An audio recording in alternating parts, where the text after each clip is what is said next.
Welcome.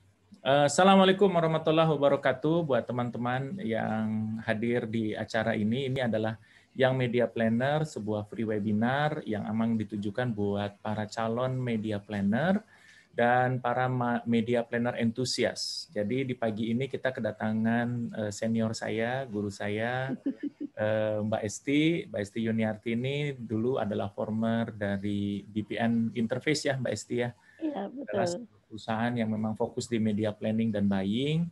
Dan buat teman-teman yang ingin tahu apa itu media planner, ngapain aja sih media planner kerjaannya, kita bisa dengar sama-sama dari Mbak Esti apa saja pekerjaan media planner.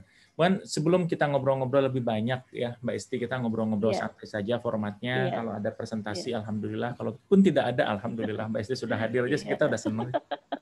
Jadi memang ini adalah satu program yang memang kita rancang. Saya ngelihat belum ada yang mungkin ada, cuma mungkin ring a bell, kurang begitu banyak exposure-nya ya, Mbak Esti ya. Jadi kita masih belum tahu sejauh mana teman-teman memahami tentang media planning, dan saya melihat memang secara edukasi pun ya masih jarang gitu tentang ngebahas tentang khusus media planning gitu. Padahal peranannya apalagi di era seperti saat ini sudah sangat penting. Media kan, definisi media yang saya pahami adalah sesuatu yang bisa mendeliver messages, bukan hanya sekedar TV, radio, dan print gitu. Meskipun memang Mbak Esti dan saya juga banyak expertise di TV dan print dan radio dan juga digital, mungkin banyak juga medium-medium lain yang tidak bisa kita sebutkan sekarang karena terus berubah begitu ya. Jadi pagi ini kita akan ngobrol-ngobrol santai saja. Mungkin Mbak Esti boleh memperkenalkan diri, sekaligus juga pertanyaan pertama, sebetulnya what is media planning gitu loh Mbak Esti. Apa sih kerjaannya media planning, sama step-step yang paling simpel menjadi media planner itu gimana Mbak Esti? Itu aja, silakan Mbak Esti. Oke, mungkin saya perkenalkan diri dulu ya. Saya bekerja di dunia agensi dari tahun 91. Jadi kira-kira sekarang sudah 30 tahun ya. Walaupun secara full time berakhir di 2015, tapi selama itu juga sebenarnya masih sampai sekarang menjadi media consultant untuk brand-brand yang memang masih membutuhkan sebuah konsultasi. Gitu. Nah, ya memang dari awal kerja di dunia media agency, di dunia advertising. Jadi ya terlihat sekali perbedaan yang sangat jauh sekali dari yang sejak tahun 91 baru muncul RCTI, SCTV, kemudian ditambah lagi TV station lain ya, Trans TV, Trans 7, segala macam TV One semua masuk sampai akhirnya sekarang adalah di dunia digital ya. Jadi memang kita tidak bisa akhirnya mengabaikan apa fungsi dari perencanaan media. Karena ternyata sekarang media itu sudah sangat luas sekali gitu ya. Jadi apapun namanya media adalah sebagai perantara kan, antara produsen produk kepada konsumennya. Jadi bagaimana sebuah produk itu mau ditawarkan pasti lewat sebuah mediator. Nah, mediator itu adalah channel-channel itu yang ada di sekeliling kita. Kalau kita bisa lihat bahwa sebenarnya dari awal kita bangun sampai pagi-pagi udah siap-siap aktivitas segala macam, kemudian kita jalan keluar, kemudian kita beraktivitas, balik lagi ke rumah, itu kita tanpa sadar sebenarnya sudah sangat terpapar oleh media. Dari awal misalnya kita bangun, tiba-tiba nyalain TV, kemudian ada yang dengerin radio, ada kemudian yang baca koran, mungkin begitu ya. Betul. Kemudian habis itu keluar kita lihat ada billboard gitu ya. Kemudian di mobil kita dengerin radio misalnya. Benar. Terus kemudian di kantor kita nyalain bisa YouTube, bisa Instagram, Spotify, segala macam. Ya, Spotify.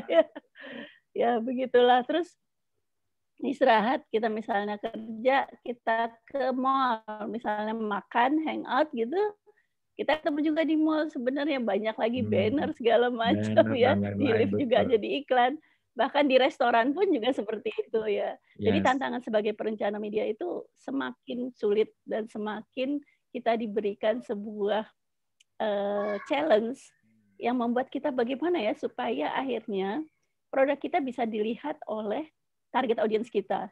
Karena dengan banyaknya channel akhirnya si konsumen terfragmentasi, terpisah-pisah gitu loh. Betul, Udah betul. bukan lagi larinya fokus ke TV, larinya tapi mungkin ke berbagai channel yang keep in touch dengan dia gitu ya. Yang dia berada, kita harus ada di mereka gitu. Jadi ya sifatnya perencana media sebenarnya adalah istilahnya yang merencanakan sebuah apa ya, perencanaan adalah menyediakan sebuah rangkaian keputusan untuk mencapai tujuan media yang berdasarkan kepada tujuan marketing gitu. Contohnya misalnya, kalau misalnya lebih simpelnya adalah misalnya tujuan marketing adalah saya mau launching sebuah produk baru gitu ya. Kemudian ingin meningkatkan penjualan. Yeah. Nah, pada saat produk baru, berarti kan kita sebagai agensi atau media planner-nya adalah harus punya tugas untuk bagaimana supaya produk ini dikenal. Supaya dikenal adalah kita harus akhirnya menciptakan awareness kan. Betul. Karena ini produk belum dikenal, kita harus membuat supaya produk ini dikenal oleh masyarakat, target audiens kita. Jadi kita harus menciptakan kesadaran terhadap produk itu. Nah, tantangan adalah perencana media adalah bagaimana menempatkan kepada media-media yang tepat. Media-media yang tepat yang akhirnya tercapai tujuan kita untuk supaya memperkenalkan produk tersebut kepada khalayak sasaran kita. Kan sampai misalnya targetnya ibu-ibu, tapi kita kemudian masukinnya kepada target udahlah news aja, mungkin ibu-ibu nggak suka news ya misalnya. Betul. Tapi sukanya adalah misalnya sinetron. Gitu. Sinetron. Ya, jadi bisa tantangannya. Nah, untuk mendapatkan itu biasanya kita akhirnya mencari data yang untuk menggambarkan siapa sih target audiens kita, di mana saja mereka berada, bagaimana kehidupannya, sehingga kita tahu media-media apa yang akhirnya cocok dengan produk tersebut yang sampai kepada target audiens. Oke, jadi memang adalah perencanaan media itu adalah gimana? Tadi maaf tadi saya kira mau diputus terus kan. Intinya adalah maaf. Oh iya. Jadi intinya adalah perencanaan media adalah serangkaian keputusan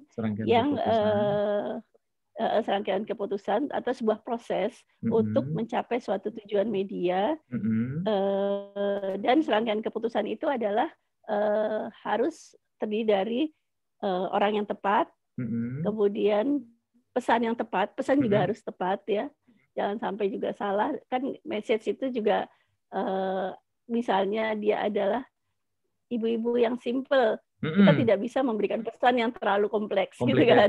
Iya benar-benar. Iya betul. Kemudian channel yang tepat, waktu yang tepat juga, waktu yang tepat dan juga karena biaya iklan itu cukup mahal, juga adalah biaya yang efisien gitu. Thank you Mbak Esti. Menarik tadi ada statement dari Mbak Esti adalah serangkaian keputusan media planning adalah sebuah proses dari serangkaian keputusan untuk meramu berbagai macam media dan terhubung dalam media objektif. Tadi Mbak Esti menyebutkan kalimat media objektif. Nah, betul. Media objektif tadi juga Mbak Esti meng-highlight bahwa media objektif itu harus connect kepada bisnis objektif. Jadi kalau misalnya ada sebuah perusahaan pabrik katakanlah ya, dia launching sebuah brand baru, pabrik pasti kapasitasnya besar kan Mbak Esti ya, pasti gitu ya, apalagi pabrik dengan sekian macam line misalnya. Nah, untuk bisa produknya berputar, maka produknya itu juga harus terjual. Nah, supaya terjual, orang harus tahu dulu, karena tidak mungkin orang tiba-tiba membeli sebuah produk tanpa mereka kenal gitu. Jadi prosesnya sebetulnya tipikal marketing biasa ya Mbak Esti, orang aware dulu, orang tahu dulu. Kemudian setelah tahu ada recognition, ada pengakuan, ada interest, ada ketertarikan, ada AIDA ya, ada awareness, ada interest, ada desire, ada keinginan lebih dalam, untuk membeli, kemudian hasrat baru action gitu. Yeah. Dan katanya nih Mbak Esti, di era sekarang kan bukan hanya setelah membeli, itu juga ada lagi funnel berikutnya share gitu. Iya, betul. Makanya namanya jadi AISAS sekarang. Nah, namanya jadi AISAS sekarang. Awareness, interest, search, action, sama share gitu ya. Iya, betul. Interesting. Nah, itu semuanya adalah media objektif kah? Jadi dari awareness, interest, search, action, sama share, atau bagaimana Mbak Esti? Jadi kalau misalnya saya menemukan saya ini saya misalnya UKM katakanlah ya kan bisnis tidak harus semuanya besar ya Mbak Esti, saya UKM katakanlah. Berarti saya harus menentukan dulu mana A, mana I, mana S kecil sama mana A besar sama S besar lagi. Gimana Mbak Esti itu tentang media objektif Mbak Esti? Ya, jadi media objektif itu kan berasal dari marketing objektif. Jadi sebenarnya media itu tidak terlepas dari marketing. Ya, jadi kita tahu bahwa di dalam marketing ada 4P kan, ya, dia harus produknya bagus, ya kan, harganya juga kompetitif, ya, kemudian place-nya, distribusinya bagaimana, ya, terus kemudian promotion. Nah, promotion itu media ada di dalam perencanaan media itu ada di dalam promotion, ya, bagaimana kita mempromosikan produk tersebut kepada halayak sasaran sehingga akhirnya mereka aware terhadap produk kita. Memang ujung-ujungnya kan pasti penjualan, tapi sebelum sampai ke penjualan kan pasti kita harus aware dulu ya, harus aware terhadap produk tersebut gitu. Nah itulah tugasnya perencana media untuk menyadarkan halayak sasaran bahwa ini ada produk ini nih, ini berkualitas nih, ini bagus segala macam. Nah biasanya pada saat masuk ke dalam media objektif itu kita akan lihat dulu sebenarnya tujuan marketingnya apa. Mereka kan punya 4P ini ya. Jadi artinya mungkin problemnya lebih kepada dia di price-nya. Ingin memberikan informasi tentang penurunan harga atau ada diskon, ya kan? Atau misalnya itu nanti tujuan media lain lagi ya. Berarti kita harus melakukan promosi yang cukup heavy supaya orang aware saat itu bahwa ada promo. Ingat ya kalau misalnya di mana namanya Instagram, kita kan sering lihat tuh ada promo-promo diskon dari McD. Sering banget. Bisa macam. Nah itu tuh benar-benar kita harus promosiin saat itu juga karena biasanya periodenya pendek kan. Periodenya pendek. Ulang sekarang, ulang tahun McD yang keberapa gitu kan. Benar. Itu yang harus kita lakukan. Jadi masing-masing tujuan media itu tergantung kepada tujuan marketingnya. Misalnya kalau misalnya place-nya ternyata tadinya distribusi hanya di Jawa, kemudian dia sudah mau expand ke nasional. Jadi artinya, berarti kita udah tidak bisa lagi menggunakan hanya media-media lokal. Media billboard, radio, udah nggak cukup gitu. Kita harus nasional nih. Apa yang bisa menggerakkan itu, kita lihat lagi. Target ini konsumsi medianya kemana nih? Ternyata TV salah satunya. Atau digital ya yang paling. Digital. Ya, jadi akhirnya ya kita harus fokusnya akhirnya bagaimana nih produk bisa terkenal atau dikenal ke seluruh Indonesia misalnya begitu. Oke. Ya, jadi menarik ya. Sebenarnya media ini berpikirnya bukan hanya sekedar maaf ya, kadang-kadang kan orang suka milih-milih, kemudian sama ada satu lagi kredo yang menurut saya agak sedikit jadi kayak gebiah-uyah gitu Mbak Esti ya, kayak kemana-mana gitu. Contohnya sekarang, saya sering sekali tuh ketemu dengan klien gitu, tahu nggak sih lo katanya sekarang itu yang namanya media konvensional quote unquote kayak televisi, radio, print gitu, itu sudah nggak berfungsi lagi gitu. Saya bilang oke, gitu. Terus sekarang semuanya digital gitu. Cukup dengan digital aja, cukup dengan Google, cukup dengan Facebook, cukup dengan saya bilang tergantung produknya ya. Saya bilang tergantung produknya sama tergantung dari marketing yang tadi Mbak Esti bilang benar. Jadi emang marketingnya kalau kita hanya berpikir di lokal Jakarta, ya mungkin ya sah saja mereka punya pandangan seperti itu. Cuman bagi saya ketika misalnya sebuah perusahaan online, katakanlah e-commerce terbesar di Indonesia, ya Tokopedia, Bukalapak, Blibli, semuanya sudah menggunakan TV karena mereka itu juga membutuhkan exposure dari para new users, para pengguna baru gitu. Jadi kalau orang-orang Jakarta, kita semua yang hadir di sini sudah terbiasa menggunakan digital gitu. Tapi misalnya katakanlah kalau orang-orang daerah gitu, Sementara keinginan Tokopedia, Bukalapak dan lain-lain tadi itu keinginannya menyebar ke seluruh Indonesia karena distribusi mereka udah bagus gitu. Jadi tadi sangat resonate sama yang Mbak Esti ceritakan, ketika ada sebuah produk atau sebuah manufacturing yang ingin ekspansi, sudah nggak cukup lagi di Jakarta, dia ingin ke Sidoarjo, dia ingin ke Parepare, dia ingin ke Majene, dia kemana-mana gitu. Maka sudah nggak, digital masih dimungkinkan, cuman digital itu kalau saya nih Mbak Esti, saya memang berkecimpung di digital, saya ada agensi juga yang saya running. Digital, kalau menurut saya saat ini, pikiran saya nih, itu masih kuat untuk direct response. Tapi direct response ya, Mbak Esti, apakah itu dia ngasih leads, apakah itu dia memberikan respon terhadap penurunan harga, atau membeli sesuatu. Tapi kalau bicara awareness, saya masih membutuhkan, kalau saya masih melihatnya, saya masih membutuhkan yang namanya kayak televisi, yang namanya kayak billboard gitu ya. Karena kan tadi funneling yang Mbak ceritakan kan banyak ya, awareness, interest, search, action, sama share. Jadi memang antara funneling yang ada di dalam marketing itu turun ke bisnis, ke media objektif. Media objektif misalnya awareness bahwa ini sudah nasional gitu ya Mbak Esti ya. Iya, jadi kelihatannya TV itu masih memegang peran penting di Indonesia. Bukan berarti semua kita punya budget harus tadi ke TV, enggak juga. Karena memang tergantung tadi skala usahanya ya Mbak Esti. Betul. Gimana Mbak Esti dengan melihat fenomena para marketers ngelihatnya hanya sepintas lalu udah digital aja cukup, saya rasa tidak gitu. Kalau saya sih, tapi nggak tahu kalau menurut Mbak Esti gimana. Ya betul, jadi emang semua larinya adalah kepada tujuan pemasaran itu sendiri. Yang bagaimana kita mentranslate-nya kepada tujuan media objektif. Kayak marketing objektif misalnya, saya mau increase sales ya, meningkatkan penjualan. Berarti kalau meningkatkan penjualan, secara produk sebenarnya sudah dikenal kan, sama halayak sasaran. Tetapi membutuhkan mungkin new user, membutuhkan lagi mungkin orang berkali-kali untuk memakai produk tersebut. Sehingga kalau kita translate ke tujuan media atau media objektif adalah jadinya increase awareness. Jadi kalau increase sales, kita translate-nya harus increase awareness. Jadi menaikkan kesadaran produk tersebut. Bagaimana caranya? Ya berarti channel-channelnya kita harus tambah. Kayak misalnya Tokopedia dan Blibli dan segala macam kan dia selalu promo ya. Dia memang dia di bagian digital. Tetapi dia juga membutuhkan TV ternyata kan, karena dia memang ingin expand itu tadi ya. Jadi dia ingin expand untuk supaya orang semakin aware terhadap bahwa ini ada loh platform yang bisa marketplace untuk bisa membeli gitu, apalagi dengan kondisi pandemi saat ini, yang dimana orang di rumah, kemudian ternyata juga lebih banyak akhirnya membeli lewat online ya.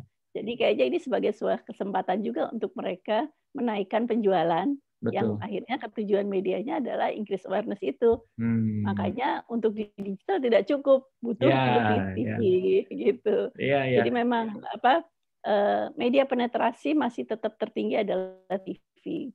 Apalagi dengan orang stay at home ya. Jadi salah satunya ya hiburannya adalah TV. Tetapi juga sebenarnya untuk digital, internet itu meningkat ya, orang sudah mulai aware karena memang sekarang kan udah ada daring ya, sudah semuanya harus pakai online. Jadi akhirnya kesadaran itu pun tinggi gitu. Setuju, Mbak Esti. Dan pemerintah juga menyediakan kan, pemerintah menyediakan juga fasilitas itu gitu. Satu hal yang saya melihatnya. Seperti itulah, jadi memang. Ya maaf, ada lagi. Oke, jadi memang ini kayaknya udah 19% aku kasih. Oke, silakan. Sembari nunggu Mbak Esti ngecas nih teman-teman. Jadi tadi kita udah simak sama-sama bahwa yang namanya media planning itu semuanya bermuara ke marketing objektif. Nah, kalau marketing objektif memang ranahnya adalah ranah pemilik brand. Ranah pemilik brand, kita sebagai para planner boleh memberikan guidance kepada para pemilik brand atau diskusi dengan para pemilik brand. Kadang-kadang mereka juga butuh teman curhat begitu ya. Maka dari itu para media planner diharapkan tahu juga tentang marketing. So basic knowledge yang tadi Mbak Esti ceritakan ada 4P, kemudian sekarang berkembang menjadi 7C dan lain-lain ya. Ada juga yang pakai M inisialnya, ada 3M dan lain-lain. Ada 7M dan lain-lain. Nah, memang sekarang tiba saatnya kita para media planner diharapkan untuk juga punya sense tentang marketing. Tadi highlight pertama dari Mbak Esti adalah bagaimana produknya, kemudian berikutnya adalah place-nya, distribusi maksudnya, kemudian berikutnya adalah price-nya dan promotions, dan media planning ada di bagian promotions. Nah, turn into the diskusi kita tadi yang barusan ini adalah bahwa digital itu memang punya peranan penting saat ini untuk direct response kalau menurut saya. Ya. Tapi kalau untuk meningkatkan awareness, possibility-nya ada-ada aja, bisa. Itu ada di YouTube misalnya, karena kan YouTube bisa ring bell berbagai macam visual dan lain-lain. Kemudian keunggulan digital adalah seandainya mau fokus ke awareness, tentu kalau dikatakan budget ya memang besar juga sih sebetulnya kalau kita mainin di budget. Karena sekarang YouTube itu jualannya seingat saya itu sudah per day juga Mbak Esti, cost per day gitu ya. Ada CPD istilah mereka, cost per day. Kemudian mereka juga ada menawarkan kepada para marketer itu adalah dengan format kayak ada risetnya gitu. Jadi bisa tahu tuh direct response-nya ketika kita naikin spending di YouTube sekian, maka sekian gitu. Tapi YouTube juga ngerilis seandainya Anda punya agresif mode gitu ya. Agresif mode itu artinya dia sebut sebagai keinginannya besar, produk ini awareness-nya harus tinggi karena ini akan disebarkan di seluruh Indonesia, maka dia juga ada statement menggunakan TV. Jadi TV itu kayak lebih baik gitu ya seandainya hanya TV saja atau YouTube saja, seandainya digabung menjadi keduanya, itu akan jauh lebih baik. Jadi itu research yang kita temukan gitu. Jadi para marketers juga kita sih suggest gitu ya. Bahkan kemarin ada dari World Advertising Research Community gitu, WARC itu dia bikin satu bagan. Kalau budget Anda masih di bawah 500.000 US dollar, maka sarannya hanya digital aja, hanya direct response aja. Tapi kalau Anda punya lebih ambisi lebih dari itu, karena kan spendingnya beda-beda ya, mesti ya. Itu mulai tuh TV, OOH itu mulai ada space gitu dan makin membesar. Jadi budgetnya makin besar, memang peranan TV menjadi sangat signifikan gitu. Karena memang market kita, even di US sekalipun, itu marketnya masih ada yang nonton TV dan substansial numbers-nya gitu, cukup besar gitu loh, Mbak Esti. Ya, jadi tadi Mbak Esti cerita tentang tahapan media planning, baru sedikit sih tadi ngobrolin tentang target audience, kemudian mungkin boleh dielaborate sedikit Mbak Esti tahapan-tahapan menuju media. Jadi tahapan dalam perencanaan media di awal adalah kita harus tahu background-nya produk tersebut ya. Jadi background produk. Jadi sebelum lari kepada apa yang akan kita iklankan atau mau media apa yang akan dipakai, kita harus tahu juga sebenarnya produk itu seperti apa sih. Jadi kita dari sisi marketingnya, misalnya produk itu sejak kapan misalnya ada, kemudian harganya berapa, kompetitornya siapa aja. Jadi kita harus melihat kepada sejarah produk tersebut gitu. Dan itu yang akan bisa memberikan gambaran kepada kita. Akhirnya kita akan lari ke siapa, karena pada saat kita mempromosikan sebuah produk itu kita tidak terlepas dari kompetitor gitu ya. Jadi gimana pun kita pasti kan mau nggak mau juga memakan kue dari kompetitor ya. Kalau kita ingin mengambil share dari mereka gitu. Jadi kalau kita ingin meningkatkan market share, pasti salah satunya adalah kompetitor itu juga. Itu juga harus kita perhatikan. Jadi kemudian kita harus tahu juga posisinya, apakah dia sebagai market leader, apakah market challenging, atau dia juga sebagai follower gitu ya. Jadi kalau market leader kan udah pasti kita memang menjadi hal yang dominan ya. Kita sudah paling tinggi, awareness sudah paling besar, market share paling tinggi. Dulu waktu pengalaman awal-awal kan kerja masih di Citra Lintas ya, inisiatif. Itu handle-nya adalah Unilever. Unilever itu kebanyakan adalah sebagai posisi market leader. Challenge-nya adalah mempertahankan bagaimana maintain sebagai market leader. Itu juga sebuah hal yang menjadi challenge juga gitu. Karena nggak mudah juga ya. Karena kan pasti yang di bawah-bawah, misalnya nih Unilever, ada grup lagi, kompetitornya adalah Wings, ada grup lagi P&G ya. Misalnya kategori sampo aja. Sampo misalnya Sunsilk, Clear kita punya, kemudian Breeze ada dulu ya, Dimension. Kemudian dilawan oleh P&G. P&G adalah dengan apa? Dengan Pantene-nya, dengan Rejoice-nya ya. Mereka terus-menerus untuk bisa bagaimana mengambil kita. Nah, itu yang harus dijaga banget gitu. Itulah kenapa kita perlu tahu background marketing mereka. Semakin kita banyak mendapatkan data dari sisi marketing, kita semakin tahu akhirnya kebutuhan apa yang harus kita lakukan untuk bagaimana bisa membuat produk ini menjadi dikenal dan akhirnya terhadap penjualan juga sukses gitu. Baik, nah, baik. Itu. Jadi dari awal itu kemudian kita lari ke target market identifikasi. Biasanya mereka sudah memberitahukan, oke, saya target audiensnya sebenarnya ini sampo bisa untuk semua orang. Tapi karena saya punya image terhadap produk ini, sehingga ini khusus diberikan kepada hanya ke female gitu misalnya. Atau produk yang paling gampang Lux lah, bisa Lux ya. Lux. Mungkin semua orang bisa pakai pasti kan. Yep. Nggak mungkin nggak. Tetapi kita harus juga punya image, makanya pesan itu perlu juga. Jadi image terhadap produk itu, bahwa dia dikenal sebagai Lux adalah sabun kecantikan bintang-bintang gitu ya, internasional ya kan. Sehingga akhirnya image yang tertanam secara positioning, brand positioningnya adalah dia adalah seperti itu gitu. Tetapi sebenarnya secara penggunaan adalah untuk semua orang gitu. Ya.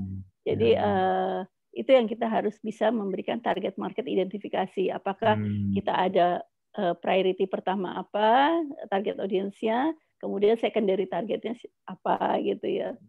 Nah, seperti itu. Kemudian setelah kita target market identification, kita baru kemudian masuk ke dalam media objektif itu, ya. Media objektif itu untuk akhirnya kita tahu channel-channel apa yang akan kita pakai. Ya. Karena dengan kita akhirnya target marketnya tahu, marketingnya kita tahu, kemudian media objektifnya juga didapatkan dari marketing objektifnya, kemudian kita akhirnya bisa menentukan akhirnya channel selection apa yang kita akan lakukan dari tujuan media yang akan kita lakukan itu gitu. Kemudian setelah lari ke channelnya, kemudian baru ke implementation gitu. Dan baru evaluation. Baru evaluation. Oke. Tadi target audience, kemudian competition-nya juga harus dicek, kemudian tadi mode-nya yang menarik tadi itu ada juga Mbak Esti bilang ada satu mode tadi yang katakanlah dia market leader. Iya. Dia apakah dia challenger? Itu beda ya Mbak Esti ya. Style planning-nya lain ya Mbak Esti ya. Beda. Kalau market leader itu biasanya kita harus berada dimanapun. Jadi sebagai market leader ya udah otomatis budgetnya pasti besar, penjualan dia tertinggi, jadi kita harus di semua tempat itu harus ada. Dulu bahkan kalau di Unilever pada saat akhir tahun itu kita bukannya santai malah sibuk karena ngabisin duit. Ngabisin duit iklan. Jadi termasuk media-media baru dicoba juga gitu ya? Iya harus dicoba. Iya dia harus berada dimanapun gitu. Karena siapa tahu juga itu adalah tempat di mana akhirnya dia bisa mendapatkan target audience baru gitu atau new consumer ya yang baru mencoba produk tersebut gitu. Oke. Menarik nih, makin menarik teman-teman. Jadi memang kita terasa sekali ya bahwa media planning itu not just only ngebagiin budget 10% buat ini, 20% buat ini, bukan. Tapi juga justru adalah sebuah rangkaian atau proses panjang cara berpikir. Ketika kita mengambil sebuah keputusan mau mana dulu, di media mana dulu, gitu ya. Nantinya, tapi menyambung kepada bisnis objektif. Kemudian berikutnya adalah marketing objektif, kemudian berikutnya adalah media objektif. Nah, begitu ke media objektif juga ternyata rangkaiannya masih ada lagi itu tadi, ada pemahaman target audiens yang pas. Kemudian tadi mode si kliennya ya, kalau dia adalah market leader, maka media kita harus lebih berani, harus lebih ada di mana-mana, tapi juga terukur, semuanya terukur, bukan berarti gebiah-uyah ya, bukan berarti sembarangan. Ada media baru coba enggak juga. Betul. Semuanya harus terukur. Nah, ketika misalnya berbicara terukur itu Mbak Esti, enaknya gimana ya cara ngukur efektivitas sebuah media? Kira-kira menurut yang pengalaman Mbak Esti yang mungkin sering sekali ketemu klien-klien corporate besar gitu, itu gimana tuh Mbak Esti kita itu semuanya, mengevaluasi itu semuanya? Nah, selama ini kan kalau misalnya dari data yang paling mungkin itu kan kalau Nielsen adanya adalah di TV ya, ya dengan rating berapa persen segala macam, dan mungkin sekarang digital juga ya, digital lebih mudah ya. Ya, tapi kalau misalnya print, radio, Ya, apalagi Herdin pernah di Nielsen ya. Tahu, berarti kan memang data-datanya yang paling lengkap memang TV. Jadi kita akhirnya memang kembaliin kepada fokusnya. Apakah kita mau lari ke reach, apakah kita mau lari ke frekuensi gitu. Jadi contohnya adalah kalau misalnya kita ingin kita launching sebuah produk, itu berarti kan kita membutuhkan banyaknya orang yang melihat produk kita seluas-luasnya, sebesar-besarnya gitu. Sehingga itu yang dibutuhkan adalah reach. Bagaimana kita bisa menjangkau audiens sehingga audiens itu mengenal terhadap produk kita. Tapi kemudian ada juga sebuah produk yang sebenarnya dia tidak butuh banyak audiens, tapi dia sebenarnya sudah cukup dikenal, tapi dia membutuhkan frekuensi supaya orang semakin mengingat produk tersebut dan akhirnya membeli. Nah, itu akhirnya fokus kita adalah kepada frekuensi. Makanya di dalam media objektif itu tidak bisa kita hanya sekedar bilang misalnya, oke, saya mau increase awareness, tetapi di dalamnya harus terukur juga adalah berapa reach yang ingin kita capai, berapa frekuensi yang ingin kita jangkau, berapa frekuensi yang ingin kita capai. Jadi reach frekuensi itu menjadi sebuah kesatuan dengan media objektif itu gitu. Misalnya, oke, kita akan masuk di TV atau kita ingin meningkatkan kesadaran sebuah produk dengan mencapai 70% dari target audiens menonton produk tersebut atau melihat produk tersebut seperti itu. Menonton produk tersebut. Misalnya, ya, misalnya. Yes. Jadi ada ukurannya. Ada measurement yang harus kita capai nanti di kemudian hari, yang kemudian akhirnya masuk ke dalam post buy evaluation itu. Post buy evaluation, oke, menarik. Ini teman-teman kita tadi simak sama-sama ya. Ternyata rangkaian media planning ini berawal dari bisnis objektif, kemudian media objektif, kemudian tadi mode dari sisi kliennya itu seperti apa. Apakah dia katakanlah tadi market leader atau dia challenger atau dia misalnya follower atau dia disruptor gitu kan. Disruptor juga lain lagi. Jadi dia tampil sebagai seperti apa gitu. Dan mungkin juga nantinya saya yakin media planner juga memahami messages-nya. Penting juga dari sisi komunikasinya. Oh, ini komunikasinya apa dulu yang mau di-highlight gitu. Sebuah brand ini dia ada ambisi untuk mengkomunikasikan sebuah keyword tertentu, kata-kata tertentu gitu.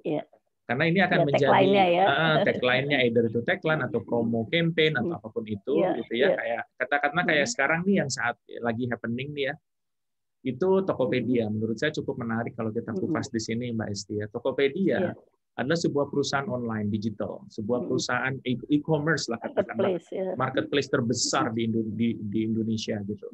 Kapitalisasinya besar lah, nggak usah disebutkan. Nah intinya mereka ingin mempertahankan market yang sudah ada dengan digital yang begitu masif dan direct response yang sangat luar biasa. Saya begitu masuk ke Tokopedia, kalau nggak jadi beli nih Mbak Esti ya, dia ngikutin terus tuh. Iya benar. Ya, itu hebat ya, bisa. Iya. Jadi memang itu kalau di digital marketing ada berbagai macam tools, ada berbagai macam teknik, ada remarketing, retargeting, gitu ya. Itu semuanya akan di-revisit lagi oleh iklan-iklan kita yang memang tertarget kepada orang yang memang sudah menggunakan dan sudah berinteraksi. Jadi katakanlah kalau makanya tadi saya sebutkan kalau digital marketing itu lebih banyak ke direct response. Kalau menurut saya ya lebih banyak ke direct response. Apakah itu promo, apakah itu direct sales lah. Jadi ada direct response, ada respons yang memang kita harapkan. Harus lakukan ya. Harus lakukan. Jadi kayak call to action ya, call to action yang saat itu juga pinginnya langsung kita bisa respon. Benar. Cuma kan tidak semua bisnis dalam artian begini. Maksud saya adalah, saya takut salah juga ngobrolnya. Maksud saya adalah ada kalanya sebuah brand yang ingin terus berada di level atas. Katakanlah kayak kita mengenal produk Unilever. Unilever itu sejak zaman kita masih SD sekalipun itu ada dan punya aspirasi gitu. Sampai sekarang kita punya anak SD gitu ya. Itu sampai terasa sekali bahwa produk Unilever itu selalu fresh gitu, selalu dikenal, selalu masuk ke telinga kita gitu, apakah terkena exposure, terkena berbagai macam medium juga gitu. Iya, jadi malah sebenarnya sebagai market leader itu harus punya inovasi sih sebenarnya. That's cool. Jadi kalau misalnya dia tidak punya inovasi, maka kita akan melihatnya menjadi sebuah produk yang jadul. Kenapa akhirnya iklan-iklan Unilever dan juga produk-produknya selalu dia lahir terus kan dengan variasi baru, dengan ada ganti brand kemasan, baru, sesederhana itu aja. Iya, betul. Ya, itu yang memang dia harus lakukan untuk sebuah market leader seperti itu. Mungkin kalau market challenger lebih gampang ya, karena dia hanya follower kan, ikutin aja yang atasnya gitu. Dia apa jadi apa. Iya, Mbak Esti pernah ngalamin dua ini ya, dua mode klien, satu sebagai market leader, satu sebagai market challenger. Bagaimana challenge-nya itu biasanya adalah dia nomor 2 atau nomor 3 yang ingin menjadi nomor 1 gitu. Yang selalu ingin seperti market leader. Nah, tapi budgetnya nggak sama gitu ya. Nggak sama. Budgetnya susah. Budgetnya sebenarnya keuntungan, iya betul. Nah, keuntungan dari digital adalah sebenarnya yang dibutuhkan oleh perencana media itu adalah sebenarnya data ya. Sehingga dari data itu dia bisa menyimpulkan akhirnya harus dibawa kemana ini produk dan bagaimana akhirnya bisa masuk ke media-media yang tepat. Kalau TV kan memang masih kita harus membeli atau mengambil dari data Nielsen. Tapi bagusnya digital adalah dia sudah automatically kita mendapatkannya kan dari Google Analytics segala macam ya. Jadi artinya sebenarnya datanya tuh lebih akurat yang bisa memberikan gambaran akhirnya ini target kita harus masuk produk kita harus masuk ke target siapa ya dan di mana ya gitu. Betul. Jadi, nah itu yang ya betul itu challenge yang cukup menantang sih Mbak Esti ya. Jadi memang dalam dunia advertising itu tidak melulu direct response, tidak melulu tentang sales, tidak melulu tentang penjualan gitu. Ada brand, terutama brand-brand besar kayak yang tadi Mbak Esti ilustrasikan, ada namanya brand leader, market leader gitu ya. Market leader itu pasti yang dia butuhkan adalah inovasi tadi. Inovasinya bukan hanya dari sisi produknya, tapi juga dari sisi medianya ya, Mbak Esti ya. Dari sisi medianya dari pun, sisi pesannya juga. Pesannya pun juga harus invention gitu. Kayak Rinso, mungkin sekarang udah akhirnya lebih kepada berani kotor itu ada kan tagline baik ya. Berani kotor itu baik ya.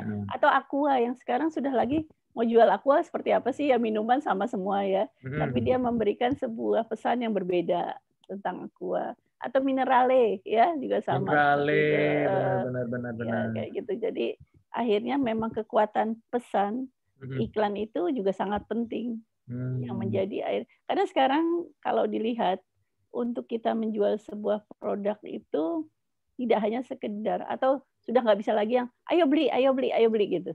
Tapi udah tingkat emosionalnya yang diangkat gitu.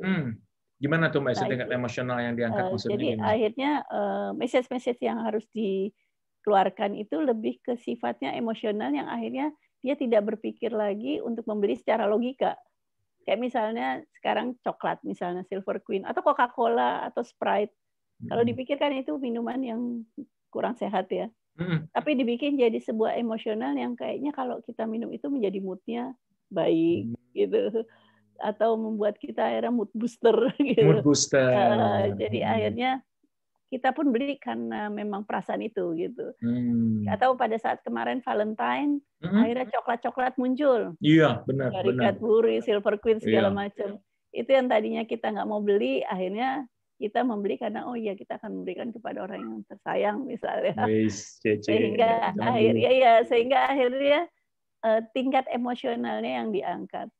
Makanya akhirnya juga Aida itu pindah ke iSaaS, ya berganti ya karena dia harus search dulu, kemudian abis itu baru share, action baru share, karena memang dari action itu atau dari mulut ke mulut itu yang orang akhirnya malah membeli. Jadi sebenarnya tujuan sekarang adalah message-nya itu memang harus baik ya, harus tepat, sehingga channel yang kita akan taruh di mana produk-produk itu berada dapat ditangkap oleh khalayak sasaran dengan baik. Makanya kenapa harus kepada orang yang tepat, ya itu berarti target audiensnya, pesannya tepat, kemudian channelnya tepat, ya, kemudian waktunya juga tepat. Jangan sampai misalnya kita nayangin taunya malam hari yang sebenarnya mereka udah tidur gitu, seperti itu ya kan. Atau kalau channel kita masukin di YouTube tapi ternyata salah targetnya, yang harusnya anak muda ternyata orang tua lah segala macam ya. Terus sama ya pasti budget yang efisien gitu. Karena sebenarnya untuk masuk ke sebuah media-media itu kan butuh budget juga yang besar ya. Betul. Tidak murah gitu. Betul. Sekarang iklan di TV aja bisa 30 detik bisa 50 juta, 80 juta. Satu kali tayang ya, jadi seperti itu. Cuman kalau pengalaman Mbak Esti ya, teman-teman yang menggunakan TV gitu, Mbak Esti yang marketer menggunakan TV, apakah ada statement bahwa mereka secara ROI atau apapun itu ukuran yang tadi Mbak Esti sebutkan, TV masih relatif murah atau mahal atau bagaimana Mbak Esti menurut pengalaman Mbak Esti? TV masih mahal dibandingkan media-media lain. Tetapi kalau kita melihat kepada istilahnya apa ya, biaya yang kita keluarkan dengan jumlah audiensnya, itu bisa dikatakan sebenarnya tidak, ya lebih tinggi daripada media-media lain, tetapi memang beda secara fokusnya. Kan kalau TV itu untuk memberikan promosi terhadap sebuah produk itu yang menyebar ke seluruh Indonesia yang bisa dilihat oleh siapapun gitu kan. Betul. Nah, itu yang terkadang tidak bisa kita dapatkan di media lain. Jadi memang mahal, tapi sebenarnya cukup efisien juga, cukup efektif juga untuk mencapai target yang kita tuju. Gitu. Masih mahal sih. Kita nggak bisa cuman misalnya mau iklan 300 juta, 400 juta. Mungkin di TV udah nggak bisa tuh, terlalu dikit. Iya, karena harga misalnya satu spot iklan aja 30 detik 50 juta. 300 juta cuma 6 spot. Iya, dikit banget akhirnya ya. Mau taruh di mana? Dikit banget. Jadi ya memang kita harus pinter-pinter juga akhirnya. Kalau masuk di TV pun harus yang seperti apa gitu. Orang kan juga kalau di TV kendalanya adalah dia itu switch ya. Kalau ada iklan dia pindah ke channel lain.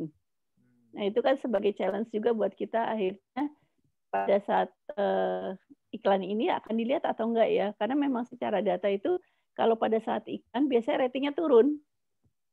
Karena ternyata dia pindah ke channel lain gitu. Nah itu yang menjadi challenge kita. Makanya kenapa sekarang di TV-nya akhirnya menggunakan banner di bawah gitu kan. Kemudian ada juga yang bentuknya, kalau di sinetron itu tiba-tiba ada billboard yang produk. Iya, betul. Ya gitu, supaya akhirnya orang nggak skip iklan tersebut. Gitu. Baik, teman-teman yang hadir di sini memang kalau bicara media planning tadi yang Mbak Esti ceritakan memang banyak banget variabelnya dan kita, tapi besarannya sudah mulai kebayang ya teman-teman.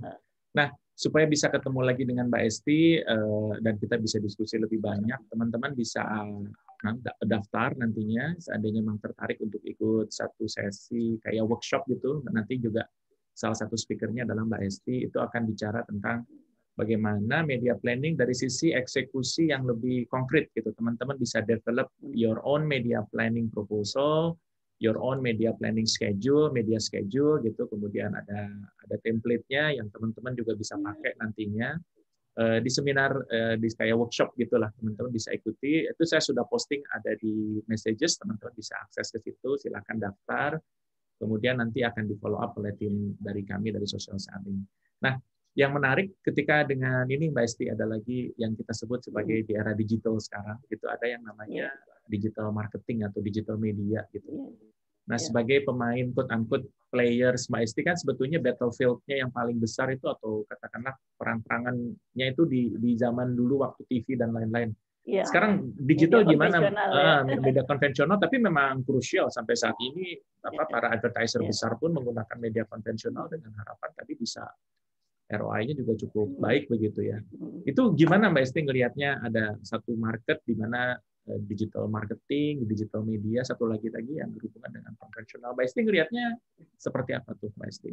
Ya itu jadi sebuah challenge tersendiri ya, bahwa memang semakin lama pemilihan media yang dulu prioritas adalah TV pasti ya. Sekarang akhirnya beralih ke digital. Ya karena memang walaupun secara penetrasi media TV masih 90%-an kan ya kira-kira ya. Kemudian konsumsi digital adalah sekitar berapa? 60%-an ya. 60%-an. Jadi artinya memang TV masih kuat, tetapi digital itu nggak bisa diabaikan sama sekali gitu ya. Jadi digital itu juga mempunyai peran karena dia itu ya tadi yang Hardit bilang bahwa itu adalah direct response kan. Direct response, betul. Dan kemudian juga dia itu bisa memberikan sisi emosionalnya. Karena iklan yang diberikan bukan sekedar hanya iklan, tapi bisa pakai influencer, bisa pakai KOL ya kan, bisa pakai YouTuber, betul. segala macam. Yang akhirnya kita melihat dia sebagai teman yang bisa memberikan advice untuk produk yang ingin sebenarnya kita butuhkan atau kita inginkan gitu.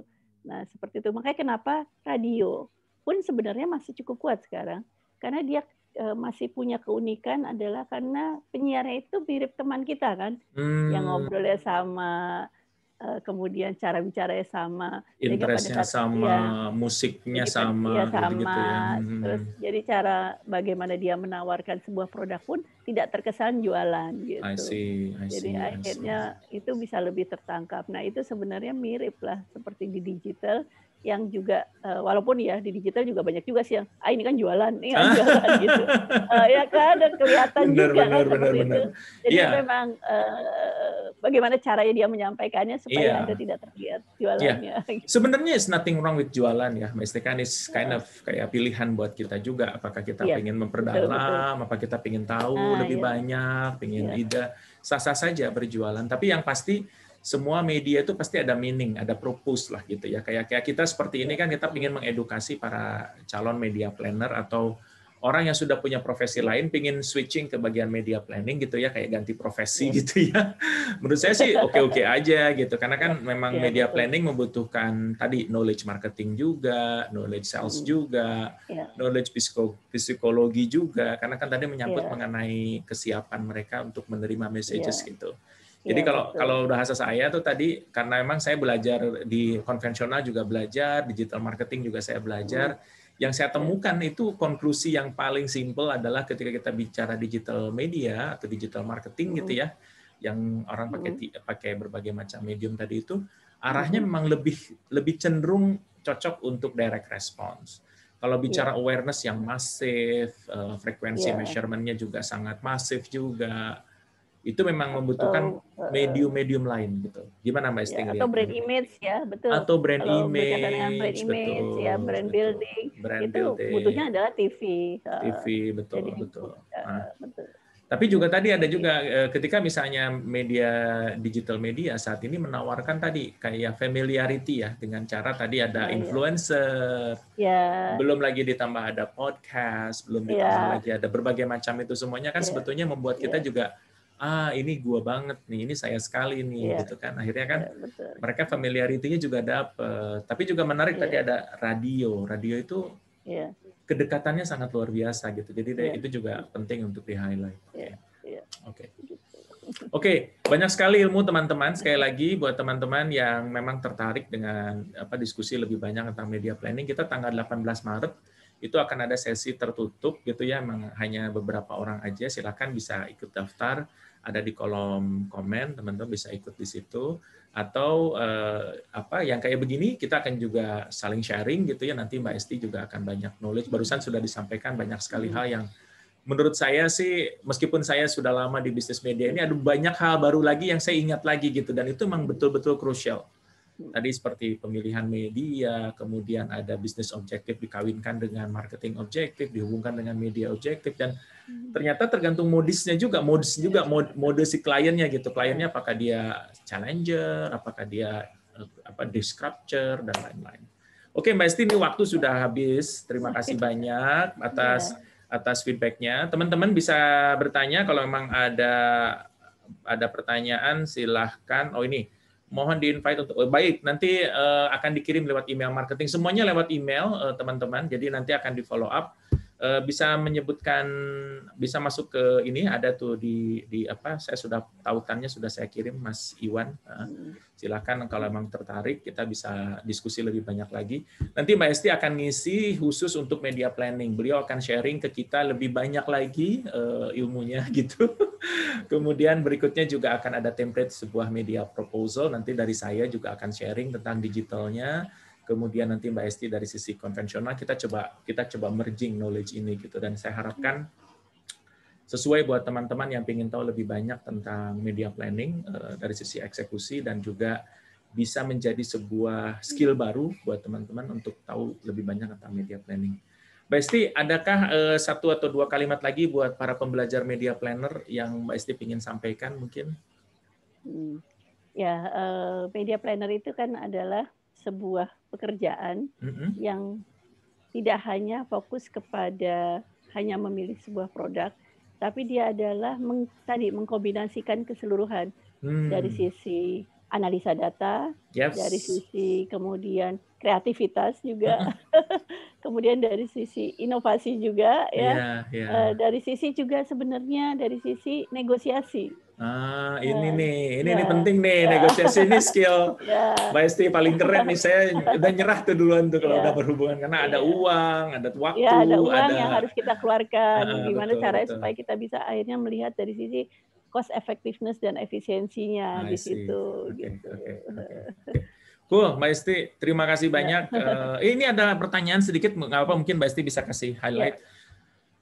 Bagaimana mengukur efektivitas buzzer, katanya Mbak Esti. Buzzer gitu, buzzer itu mungkin didefinisikan sebagai sosok ya kayak influencer lah gitu, Mbak Esti.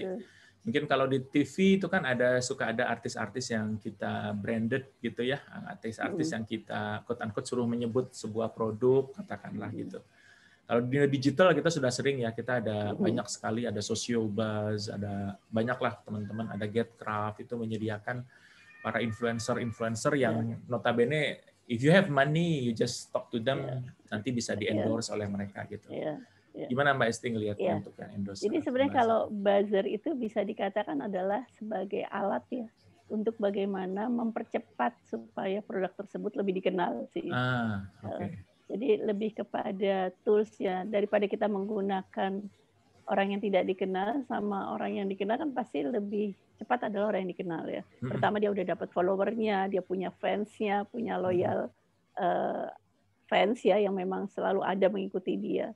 Sehingga sebenarnya kalau dari sisi effectiveness-nya itu bagus ya, karena artinya campaign kita dilakukan secara maksimal gitu. Kita punya budget, kita punya channel yang tepat, akhirnya menggunakan buzzer yang memang dikenal. Jadi itu udah kombinasi yang sangat baik gitu. Jadi semakin baik ya memang dengan menggunakan influencer. Tetapi masalahnya kan budget influencer juga nggak murah ya. Kecuali tadi yang Mbak Esti tadi ceritakan, seandainya kita yang saat ini mengelola brand leader sebagai brand leader, betul. Yang budget itu sampai di akhir tahun bingung mau dikeluarin kemana gitu. Itu biasanya pasti udah akan dipakai buat YouTuber semuanya. YouTuber semuanya dipakai. Kadang-kadang memang ya itu buzzer itu memang sebagai perantara media juga sebenarnya, yang untuk supaya bisa memperkuat positioning sebenarnya. Jadi kenapa terkadang kita butuh buzzer, kita akan melihat kepada apakah brand tersebut sama image-nya dengan si buzzer tersebut atau dengan influencer tersebut. Makanya kenapa pada saat influencer kita pakai, atau brand ambassador ya, kalau kita sebut dulu tuh, brand ambassador kalau misalnya dia bisa terkena kasus narkoba atau apa, kita udah langsung nuntut, udah nggak mau dipakai lagi. Karena jangan sampai akhirnya image dari produk tersebut hancur juga. Menarik. Ya, jadi emang semua dikaitkan juga dengan akhirnya kalau brand image itu harus dikaitkan dengan influencer yang memang sesuai dengan apa yang kita inginkan dari sebuah produk tersebut. Gitu. Oke. Menarik Mbak Esti. Ini yang teman-teman memang harus dipahami bahwa sekarang media tuh udah evolve, sudah berkembang, sudah terus berkembang, berevolusi secara cepat ya. Mungkin nyebutnya, kalau saya nggak berani bilang revolusi, karena kalau revolusi itu kayak kesannya tuh gimana gitu ya. Tapi emang sudah bergerak dengan sangat cepat, berubah dengan sangat cepat. Barusan juga pertanyaannya ditambah lagi bagaimana katanya mengukur antar buzzer itu saling tahu-tautan. Itu masalah teknis sih sebetulnya. Itu teknis, itu teknis. Tapi itu emang yang membuat jadi viral ya. Ya, itu teknis dan memang diskenariokan ya, Mbak Esti ya, kelihatannya memang diskenariokan. Betul.